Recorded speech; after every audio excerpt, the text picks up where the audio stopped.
ఆచి చికెన్ మసాలా. జనసేన అధినేత పవన్ కళ్యాణ్ తెలంగాణపై ఫోకస్ పెట్టారు. పార్టీని క్షేత్రస్థాయి నుంచి బలోపేతం చేసేందుకు వ్యూహ రచన చేస్తున్నారు. ఇందులో భాగంగా జూన్ 2న తెలంగాణ జనసేన నేతలతో పవన్ కళ్యాణ్ భేటీ కానున్నారు. పార్టీ భవిష్యత్తు కార్యాచరణపై కీలక నిర్ణయాలు తీసుకోబోతున్నట్లు తెలుస్తుంది. ఈ సమావేశంలో పార్టీ భవిష్యత్తు కార్యాచరణపై కీలక నిర్ణయాలు తీసుకోనున్నట్లు తెలుస్తోంది.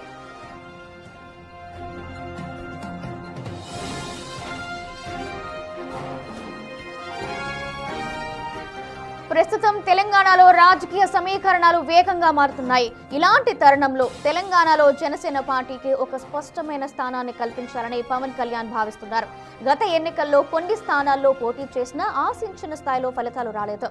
అయితే ఏపీలో సాధించిన విజయంతో తెలంగాణ జన సైనికుల్లో కూడా కొత్త ఉత్సాహం వచ్చింది. ఆ జోష్ను అలాగే కొనసాగిస్తూ తెలంగాణ రాజకీయాల్లో జనసేన ముద్ర వేయాలని అధినేత డిసైడ్ అయినట్లు తెలుస్తోంది.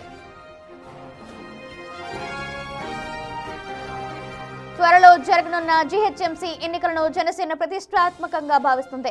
జీహెచ్ఎంసీ పరిధిలో గెలిపే లక్ష్యంగా నియోజకవర్గాల వారీగా కమిటీల ఏర్పాటు, ప్రజా సమస్యలపై పోరాటాలు చేయడం తదితర అంశాలపై ఈ సమావేశంలో పవన్ కళ్యాణ్ దిశానిర్దేశం చేయనున్నట్లు తెలుస్తోంది. అలాగే భవిష్యత్తులో వచ్చే స్థానిక సంస్థల ఎన్నికల నుంచి సార్వత్రిక ఎన్నికల వరకు జనసేనను ఒక బలమైన శక్తిగా నిలబెట్టడమే లక్ష్యంగా పవన్ కళ్యాణ్ పక్కా స్కెచ్ వేస్తున్నట్లు సమాచారం.